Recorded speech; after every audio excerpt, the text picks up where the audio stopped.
मित्रों नमस्कार। मैं मनोज सिंह आप सभी का स्वागत एवं अभिनंदन करता हूं। इसके पहले हम लोग वर्णमाला पढ़ चुके हैं। वर्णमाला के बाद हम लोग संधि पढ़ चुके हैं। संधि में 3 प्रकार हमने पढ़ा है, एक स्वर, दूसरा व्यंजन और तीसरा विसर्ग संधि पढ़ चुके हैं। अब हम लोग इसके बाद आइए शब्द, क्योंकि संधि पढ़ चुके हैं तो इससे मिलता जुलता शब्द, आइए शब्द के प्रकार हम लोग देखते हैं कि शब्द के प्रकार। कभी कभी तो यहाँ से डायरेक्ट ऐसे ही प्रश्न आपसे पूछ लेता है, तो ये हमको बताना होगा कि कहाँ से कैसे क्या। आइए हम लोग देखते हैं शब्द रचना। शब्द की अगर हम रचना करते हैं तो कहाँ से कैसे क्या होता है, उसको आइए हम लोग देखते हैं। हमने आपसे बताया शब्द के भेद कितने होते हैं, तो मूलतः शब्द के 2 भेद होते हैं। एक सार्थक शब्द होता है और दूसरा निरर्थक शब्द होता है। सार्थकता, जिस शब्द में सार्थकता हो, जैसे हमने आपसे कहा पानी, पानी शब्द कहने से एक शब्द बोध होता है अर्थात पानी होता है। लेकिन अगर हम देखें, जैसे यहाँ तो नहीं, गांव की भाषा है, यहाँ भी जहां भी आप देखेंगे वहां पानी के साथ ओनी कहा जाता है। जैसे घर पर कोई आ जाता है तो आपके बड़े जो लोग होते हैं वो कहते हैं भैया कुछ इनके लिए पानी ओनी की व्यवस्था करिए, तो पानी वहां का सार्थक शब्द हो जाता है और ओनी वहां का निरर्थक शब्द है जो बोला जाता है। ऐसे नाम मात्र, इसका कोई अर्थ नहीं होता है। तो आइए अब हम लोग देखते हैं। हमने आपसे बताया शब्द के 2 भेद होते हैं, एक सार्थक होता है और एक निरर्थक होता है। उसके बाद हम देखते हैं सार्थक के भी कई भेद हो जाते हैं, जबकि निरर्थक का कोई भेद नहीं होता है। सार्थक में हम देखेंगे, सार्थक में प्रयोग के आधार पर एक हो सकता है, पहला प्रयोग के आधार पर, दूसरा रचना या बनावट के आधार पर, तीसरा उत्पत्ति के आधार पर। हमने आपसे क्या बताया, एक बार फिर देखेंगे। शब्द के 2 भेद हो जाएंगे। शब्द के 2 भेद में एक सार्थक होगा, एक निरर्थक होगा। उसके बाद सार्थक के 3 भेद हो जाएंगे, एक प्रयोग के आधार पर, दूसरा रचना के आधार पर और तीसरा उत्पत्ति के आधार पर। तो आइए हम देखते हैं प्रयोग के आधार पर। यदि हम प्रयोग करते हैं तो प्रयोग के आधार पर भी 2 भेद हो जाते हैं, एक विकारी शब्द हो जाता है। हाँ, एक बार आप लोग स्क्रीनशॉट ले लेंगे तो ज्यादा सही रहेगा। एक बार ले लीजिए फिर आपको हम समझाते हैं। ठीक,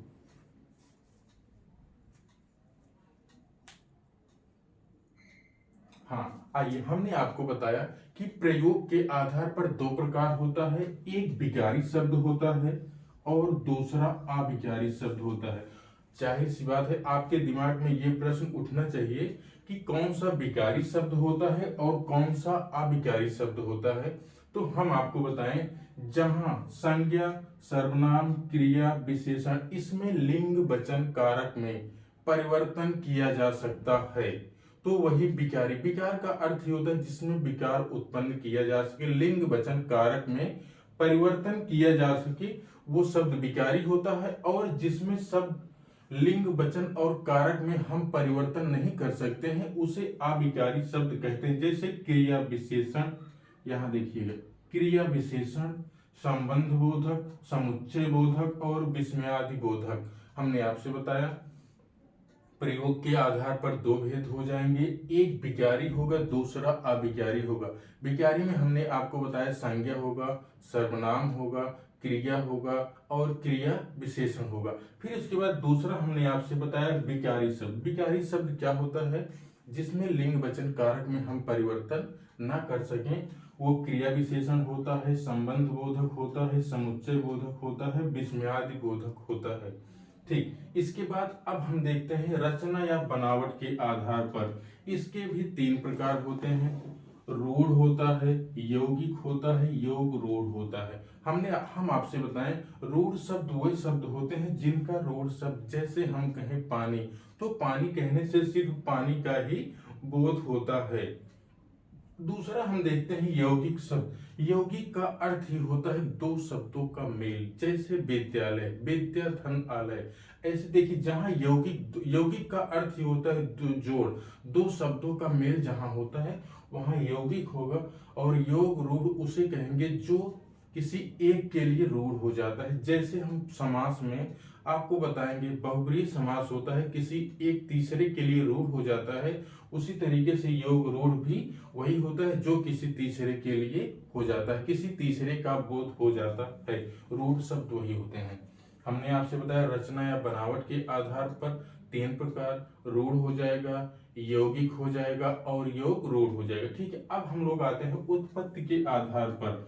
उत्पत्ति के आधार पर शब्दों की उत्पत्ति कैसे हुई है ये हमको जानना होगा बहुत ज्यादा, क्योंकि यहाँ से कहीं ना कहीं से आपको चाहे टीजीटी पीजीटी हो चाहे वनडे का कोई भी एग्जाम हो, तो कहीं ना कहीं आपको एक प्रश्न जरूर मिल जाता है। हमने आपसे बताया उत्पत्ति के आधार पर 4 प्रकार होता है, लेकिन पांचवा एक क्या होता है, पांचवा अगर देखें तो एक संकर होता है जिसको जोड़ा नहीं जाता है। सिर्फ 4 ही आप जानते रहिए, लेकिन संकर को भी जानते रहिए। संकर वही शब्द होते हैं जो 2 भाषाओं से मिलकर बने होते हैं, चाहे 2 भाषाओं से मिलकर बने होते हैं। अगला है, पहला है तत्सम। तत्सम वही शब्द होते हैं जो संस्कृत से सीधे सीधे आ जाते हैं। उसके बाद दूसरा तद्भव है और तीसरा देशज है और चौथा विदेशज है। विदेशज शब्द में आपको कई तरह के मिलेंगे। कोई शब्द अरबी हो सकता है, कोई फारसी हो सकता है, कोई पुर्तगाली हो सकता है, कोई तुर्की हो सकता है, कोई डच हो सकता है। आज सभी सब आपको मिलेंगे।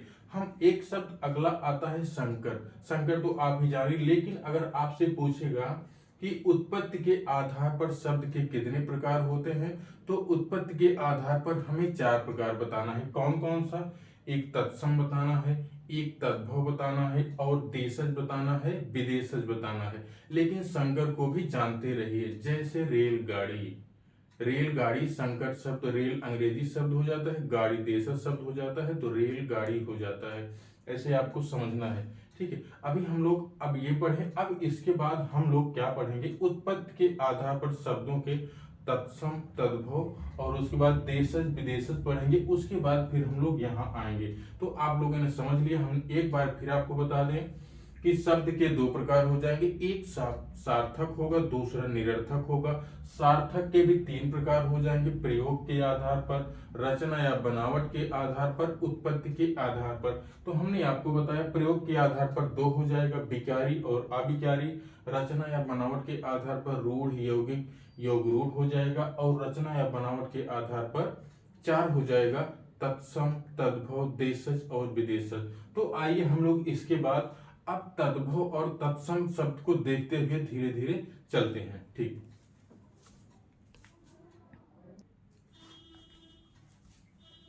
हाँ आइए मित्रों, हम लोग एक एक को धीरे धीरे अब पढ़ते हुए चलेंगे। जैसे अब तत्सम। तत्सम हमने आपको बताया, तत्सम वही शब्द है जो संस्कृत से मूल संस्कृत के शब्द ही तत्सम शब्द होते हैं। तो हमने कहा तत्सम शाब्दिक अर्थ होता है उसके समान, अर्थात मूल भाषा के शब्द के समान जो है संस्कृत वही कहा गया है। तत्सम शब्द उसी को कहेंगे। तत्सम शब्दों को पहचानने के कुछ नियम, या इसको आप ट्रिक भी कह सकते हैं या नियम भी कह सकते हैं। तो पहला नियम हम देखते हैं। पहला नियम है खा का छा हो जाता है। हमने आपसे बताया खा का छा हो जाता है। और उसके बाद दूसरा नियम है स्त्रीलिंग का हमेशा स्त्रीलिंग तत्सम होगा और पुल्लिंग का हमेशा पुल्लिंग तत्सम होगा। तो आइए हम लोग इसके बाद एक एक शब्द को लिखते हुए चलेंगे और समझते हुए चलेंगे। ठीक है, तद्भव और तत्सम दोनों एक साथ ही देखते हैं। हम एक तरफ तद्भव शब्द लिखेंगे, फिर एक बार तत्सम लिखेंगे। तो ठीक है, यहाँ पर देखिए सबसे पहले हम देख लेते हैं तत्सम और उसके बाद तद्भव शब्द देखते हैं। तद्भव तो एक एक करके हम लोग देखेंगे। जैसे एक शब्द होता है अच्छी, हाँ एक शब्द होता है अच्छी। तो अगर अब हम इसका तद्भव देखेंगे तो हम कहेंगे यहाँ छा का खा हो जाएगा, या खा का उल्टा करेंगे तो छतरी वाला छा हो जाएगा। तो अच्छी का तद्भव देखेंगे तो आंख हो जाएगा। हमने आपसे क्या बताया, आंख तद्भव शब्द है और अच्छ जो है तत्सम शब्द है। उसके बाद दूसरा शब्द देखते हैं। एक शब्द आता है छार। छार हमने बताया था छा का खा में परिवर्तन हो जाएगा तो यहाँ खार हो जाएगा। हमने बताया आपसे एक अच्छ का तद्भव आंख होगा और क्षार का तद्भव खार होगा। उसके बाद एक शब्द आता है इच्छु। हाँ, एक शब्द कौन सा आता है? एक शब्द इच्छु आता है। तो इच्छु का तद्भव जो है क्या हो जाएगा? इच्छु का तद्भव ईख हो जाएगा। हाँ, इच्छु का ईख हो जाएगा। इसी तरीके से एक शब्द आता है कुछ। हमने आपसे बताया एक शब्द कुछ आता है तो इसका तद्भव क्या हो जाएगा? कुछ का तद्भव कोख हो जाएगा। उसके बाद अगला देखते हैं, एक शब्द आता है क्षीर। क्षीर है, क्षीर का तद्भव क्या हो जाएगा? तो हाँ, क्षीर का तद्भव खीर हो जाएगा। हमने आपसे 5 बताया। हमने नियम आपको बताया कि खा का छा हो जाता है, संयुक्ताक्षर छा हो जाता है। तो हमने आपको बताया अच्छी चाहे आंख तद्भव है तो इसका तत्सम अच्छी हो जाएगा, और खार तद्भव है इसका तत्सम छार हो जाएगा, और ईख का तत्सम इच्छु हो जाएगा, कोख का तत्सम कुछ हो जाएगा, और खीर का तत्सम क्षीर हो जाएगा। ठीक, अब एक नियम है, इसको आप लोग लिखते भी रहिए या स्क्रीनशॉट लेना हो तो भी आप ले सकते हैं। पहला नियम ये था। हाँ, पहला नियम ये था। आइए हम दूसरा नियम देखते हैं। दूसरा नियम क्या देखते हैं? हाँ, दूसरे नियम में है, दूसरा नियम है, हाँ, प्रायः व तत्सम प्रयोग होता है। प्रायः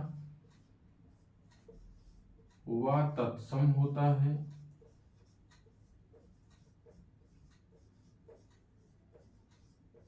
प्रायः व तत्सम होता है और ब तत्भव के रूप में प्रयोग होता है। ब तत्भव के रूप में प्रयोग होता है। तत्भव के रूप में प्रयोग होता है। हमने आपको दूसरा नियम बताया। हाँ, हमने आपको दूसरा नियम बताया, जहां पर वा होगा वहां पर तत्सम होगा, और जहां पर बा होगा वहां पर तद्भव होगा। तो आइए हम लोग कुछ उदाहरण देखते हैं। अब यहाँ करेंगे पहले तत्सम और उसके बाद यहाँ करेंगे तद्भव। तो देखिए, अब यहाँ हम लोग देखते हैं, जैसे पहला शब्द क्या हो जाएगा? पहला एक शब्द आता है वणिक। वणिक तो आप लोग जानते ही होंगे। वणिक, वणिक का तद्भव क्या हो जाएगा? वणिक का तद्भव हो जाएगा बनिया। बनिया जो है इसका तद्भव होगा। चाहे आप बनिया का तत्सम कहिए वणिक, और चाहे वणिक का तद्भव कहिए बनिया, बात वही हो जाएगी। ठीक है, अगला शब्द है वर्षा। एक शब्द आता है वर्षा, तो इसका तद्भव क्या हो जाएगा? इसका तद्भव हो जाएगा वर्षा। फिर अगली बात, अगला आता है एक शब्द वर यात्रा। हमने आपसे बताया कि अगला शब्द क्या है? वर यात्रा है, तो वर यात्रा का तद्भव हो जाता है बारात। हाँ, बारात हो जाता है। अगला शब्द हम देखते हैं विवाह। विवाह जो है ये तत्सम शब्द है, और इसका तद्भव करेंगे तो ब्याह हो जाएगा। ब्याह। हाँ, अगला देखते हैं, एक शब्द आता है वानर। हाँ, आइए यहां देखते हैं एक बार। हमने आपसे बताया अगला प्रश्न है वानर। वानर का क्या हो जाएगा? वानर का बंदर हो जाएगा। हमने आपसे बताया तत्सम वानर होगा और तद्भव बंदर हो जाएगा। ठीक है, इसके बाद अगला शब्द देखते हैं, एक आता है, एक आता है विद्युत।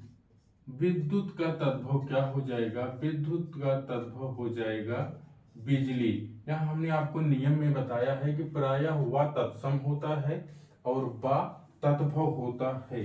ठीक है, अभी आप ये देखें, अगला नियम हम देखते हैं। अगला नियम क्या है? हाँ, अगला नियम है तालव्य सा हमेशा तत्सम में प्रयोग होता है और दंत सा हमेशा तत्भव में प्रयोग होता है। आइए अगला नियम देखते हैं।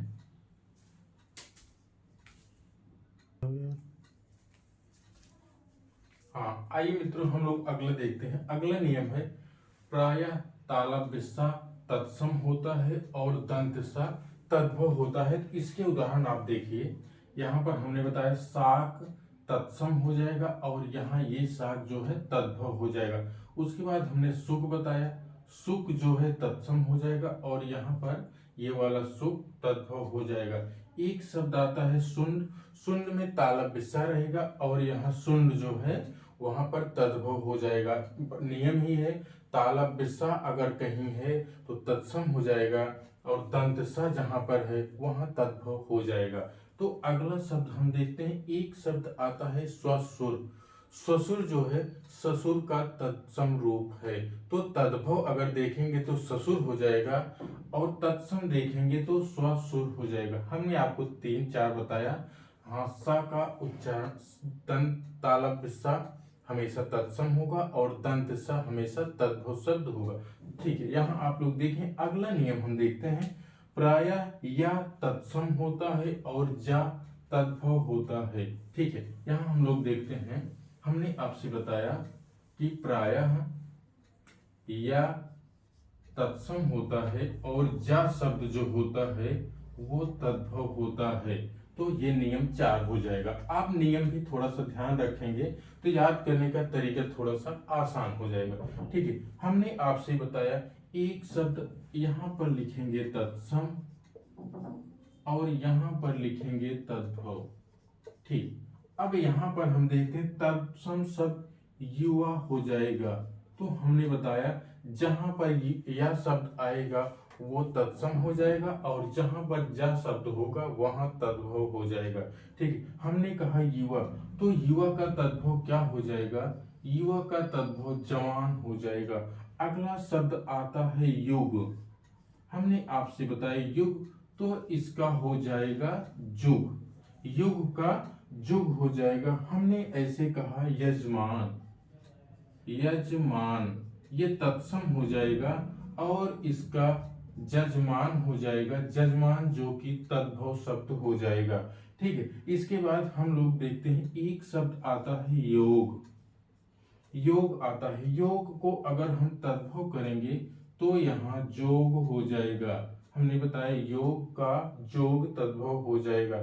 उसके बाद आता है एक शब्द योगी।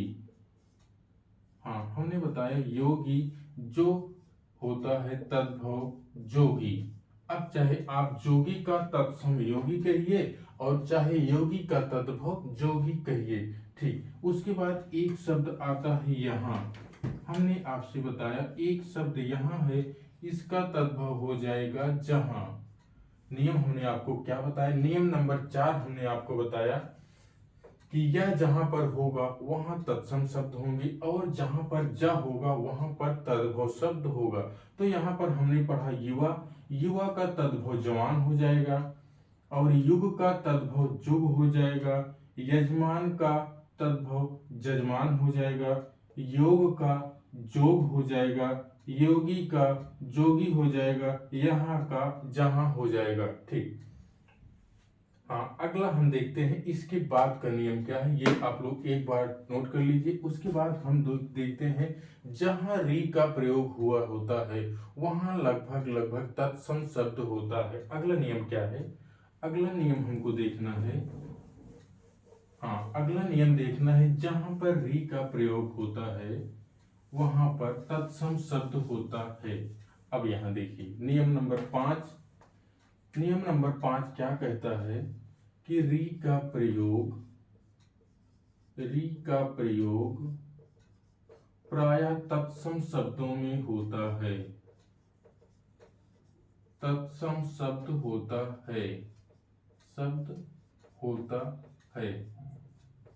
हमने आपसे बताया नियम नंबर 5 कि री का प्रयोग प्रायः तत्सम शब्दों में होता है।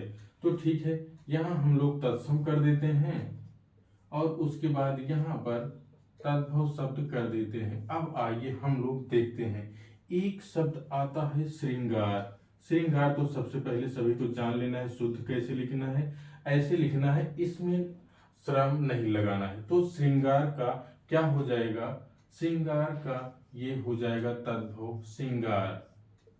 हमने आपसे बताया तत्सम श्रृंगार हो जाएगा और तद्भव श्रृंगार हो जाएगा। एक शब्द आता है भारती भार्या, हाँ, एक शब्द है भारती भार्या, इसका तद्भव क्या हो जाएगा? भारती भार्या का तद्भव क्या हो जाएगा? तो भाभी हो जाएगा। भारती भार्या का तद्भव भाभी हो जाएगा। उसके बाद हम लोग देखते हैं अगला शब्द है घृत।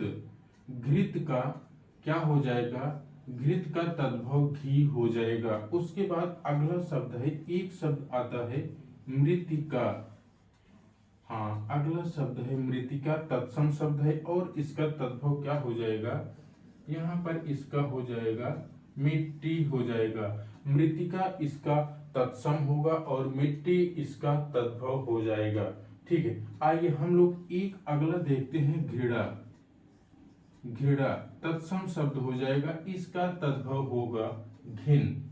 घिन का तत्सम घृणा हो जाएगा। अगला शब्द है गृहिणी। हाँ, गृहिणी।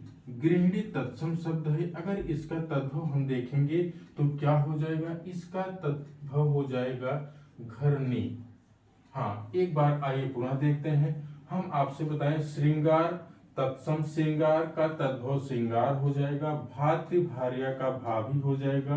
घृत का तद्भव घी हो जाएगा और मृतिका का तद्भव मिट्टी हो जाएगा। घृणा का घिन और गेंडी का घरनी हो जाएगा। हाँ, एक शब्द और है, एक शब्द हम आपसे कहें, यहाँ देखिए।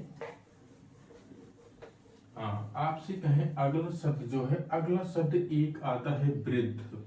हाँ, वृद्ध तत्सम हो जाएगा और इसका तद्भव अगर देखेंगे तो बुढ़ा हो जाएगा। वृद्ध का बुढ़ा तद्भव हो जाएगा। इसके बाद एक देखते हैं अगला शब्द है, अगला शब्द है श्रृंग। श्रृंग का यदि हम तद्भव देखें तो श्रृंग का सींग हो जाएगा। सींग, ये जो है इसका तद्भव हो जाएगा। हमने आपको बताया जहां पर रे का प्रयोग हुआ रहता है वहां पर प्रायः तत्सम शब्द होता है। ठीक है, इसके बाद अगला नियम हम देखते हैं, जहां पर त्रा का प्रयोग हुआ रहता है, संयुक्ताक्षर त्रा का शब्द जहां पर होता है वहां पर तत्सम शब्द होता है। ठीक है, आइए हम लोग देखते हैं। हाँ, यहाँ थोड़ा सा परिवर्तन कर देते हैं, नियम नंबर 6 कर देते हैं और यहाँ पर आपको करना है कि त्रा का प्रयोग तत्सम शब्द होता है। जहां त्रा का प्रयोग होता है तत्सम शब्द में होता है। तो आइए अब हम लोग देखते हैं, जैसे हम कहें रात्रि। हाँ, रात्रि तत्सम है तो इसका तद्भव क्या हो जाएगा? रात्रि का रात हो जाएगा। ठीक है, उसके बाद अगला है राजपुत्र। हम आपसे कहें अगला शब्द है राजपुत्र, तो इसका तद्भव क्या हो जाएगा? इसका तद्भव हो जाएगा राजपूत। हाँ, राजपुत्र का तद्भव राजपूत हो जाएगा। इसी तरीके से एक शब्द आता है सूत्र। सूत्र का हो जाएगा तद्भव सूत हो जाएगा। सूत्र का तद्भव शब्द सूत हो जाएगा। अगला देखते हैं, एक शब्द आता है मित्र। हम आपसे कहें मित्र तो मित्र का क्या हो जाएगा? मित्र का तद्भव अगर देखें तो मीत हो जाएगा। हमने आपसे बताया मित्र का मीत हो जाएगा तद्भव। हाँ, अगला देखते हैं, एक शब्द आता है पत्र। हाँ, पत्र। पत्र का हो जाएगा पत्ता। पत्र का तद्भव पत्ता हो जाएगा। अगला देखते हैं, एक शब्द आता है पुत्र। पुत्र का तद्भव अगर देखेंगे तो पूत हो जाएगा। पुत्र का तद्भव पुत्र। हमने आपसे क्या बताया? हमने आपसे बताया जहां त्रा का प्रयोग हुआ रहेगा वहां पर तत्सम शब्द होता है। तो जैसे देखेंगे पहला नंबर है, हाँ यहाँ देखते हैं पहला नंबर, रात्रि का तद्भव हो जाएगा रात और राजपुत्र तत्सम शब्द है, इसका तद्भव हो जाएगा राजपूत। और सूत्र तत्सम शब्द है, इसका तद्भव हो जाएगा सूत। अगला देखते हैं मित्र। मित्र तत्सम शब्द है, इसका तद्भव हो जाएगा मीत। अगला शब्द है पत्र। पत्र तत्सम शब्द है, इसका तद्भव देखेंगे तो पत्ता हो जाएगा। उसके बाद अगला शब्द है पुत्र। पुत्र तत्सम है, इसका जो है तद्भव अगर देखेंगे तो पूत हो जाएगा। ठीक है, अगला हम लोग देखते हैं मित्रों, अगला नियम देखते हैं। हाँ, अगला नियम देखते हैं। जहां चंद्र बिंदु अगर लगा रहेगा तो प्रयोग लगभग तद्भव शब्दों में होता है। हमने आपसे बताया था एक ये है जो चंद्र बिंदु है, इसका प्रयोग तद्भव शब्दों में होता है। यहाँ परिवर्तन करिए थोड़ा सा नियम में। हाँ, नियम नंबर 7 हो जाएगा। नियम नंबर 7 क्या कहता है? चंद्र बिंदु का प्रयोग तद्भव शब्द होता है। ये तद्भव। अब यहाँ हम देखते हैं, यहाँ तद्भव का प्रयोग होता है। जहां चंद्र बिंदु लगा रहेगा वहां पर तद्भव शब्द होगा, और जहां पर अनुस्वार लगा रहेगा, अनुस्वार का अर्थ ये हो जाएगा, इसका मतलब तत्सम शब्द हो जाएंगे। ठीक, आइए हम लोग देखते हैं। हाँ, नियम, अगला नियम है 7वां नियम है तद्भव और तत्सम शब्द। तो इसमें हम आपको बताए हैं जहां चंद्र बिंदु का प्रयोग रहेगा वहां पर तद्भव हो जाएगा। जैसे हम आपसे कहें एक शब्द आता है चंद्र। हाँ, एक शब्द आता है चंद्र। तो चंद्र को अगर हम देखें तो अगर हम तद्भव में करेंगे तो चंद्र का चांद हो जाएगा। चंद्र तत्सम शब्द है और चांद तद्भव है। अगला देखते हैं, अगला शब्द हो जाएगा मुख। हाँ, मुख तत्सम शब्द हो जाएगा और इसका मुख जो है वो तद्भव हो जाएगा। मुख तत्सम होगा और मुंह तद्भव शब्द हो जाएगा। अगला शब्द एक देखते हैं, एक शब्द हो जाएगा लंग। लंग का क्या हो जाएगा? लंग का हो जाएगा तद्भव। अगर देखेंगे तो लंगड़ा हो जाएगा। ठीक है, इसी तरीके से अगला एक देखते हैं पुच्छ। पुच्छ शब्द है तो इसका अगर तद्भव देखेंगे तो पुच्छ का पूंछ हो जाएगा। हाँ, पूंछ हो जाएगा। ठीक, पुच्छ का पूंछ हो जाएगा। ठीक है मित्रों। हाँ, अगला शब्द देखते हैं। एक शब्द आता है पंच। पंच को हम इस तरीके से भी लिख सकते हैं और ऐसे भी लिख सकते हैं, पंच। तो यहाँ पर पंच का जो है क्या हो जाएगा? पंच का तद्भव अगर देखते हैं तो पांच हो जाएगा। ठीक है, अभी हम लोगों ने देखा चंद्र बिंदु हमेशा तद्भव शब्दों में होता है और अगर अनुस्वार को देखेंगे तो तत्सम शब्दों में होता है। ठीक है, अगला नियम हम लोग देखते हैं। प्रायः रा का प्रयोग, हलंत आधा रा अगर है तो वहां पर तत्सम शब्द होता है। हाँ, यहाँ पर देखते हैं नियम नंबर 8 है। हाँ, रा का प्रयोग लगभग तत्सम शब्दों में होता है। यहाँ थोड़ा परिवर्तन करेंगे, यहाँ करेंगे तत्सम। हाँ, यहाँ तत्सम करेंगे। अब हम लोग देखते हैं, जैसे तत्सम शब्द है ताम्र, यहाँ रा है तो ताम्र का अगर देखेंगे तद्भव शब्द क्या हो जाएगा? तो आप जानते हैं ताम्र का तांबा हो जाएगा। ताम्र का तांबा हो जाएगा। इसके बाद देखते हैं अगला एक शब्द है प्रस्तर। प्रस्तर का क्या हो जाएगा? प्रस्तर का पत्थर हो जाएगा तद्भव शब्द। अगला हम देखते हैं एक शब्द आता है स्वर्णकार। स्वर्णकार, तो स्वर्णकार का तत्सम शब्द क्या हो जाएगा? स्वर्णकार का तद्भव शब्द हो जाएगा सुनार। और स्वर्णकार तत्सम शब्द है, सुनार तद्भव शब्द है। ठीक है, अगला एक शब्द हम लोग देखते हैं व्याघ्र। व्याघ्र, इसका अगर देखें, व्याघ्र तत्सम शब्द है। अगर इसका हम तद्भव देखेंगे तो क्या हो जाएगा? बाघ हो जाएगा। हाँ, अभी हम लोगों ने आज कुछ नियम देखा है। हमने अंतिम नियम आपको बताया, जहां रा, आधा रा का प्रयोग जहां पर हुआ रहता है वहां पर तत्सम शब्द होता है। हमने बताया ताम्र तत्सम शब्द है, इसका तद्भव तांबा हो जाएगा। और प्रस्तर तत्सम शब्द है, इसका तद्भव पत्थर हो जाएगा। और अगला हमने बताया स्वर्णकार तत्सम शब्द होगा, इसका तद्भव देखेंगे तो सुनार हो जाएगा। अगला शब्द हम देखे हैं व्याघ्र तत्सम शब्द है, इसका अगर तद्भव देखेंगे तो बाघ हो जाएगा। ठीक है मित्रों, आज इतना ही। बाकी कल तत्सम के शब्द जितने हैं आपको कुछ और कराए जाएंगे। उसके बाद धीरे धीरे 2-4 दिन में ऐसे जो आपको तत्सम और तद्भव शब्द को करा दिया जाएगा। उसके बाद देशज और विदेशज शब्द में हम लोग आते हैं। ठीक है मित्रों, जहाँ भी रहिए पढ़ते रहिए। ठीक मित्रों, नमस्कार।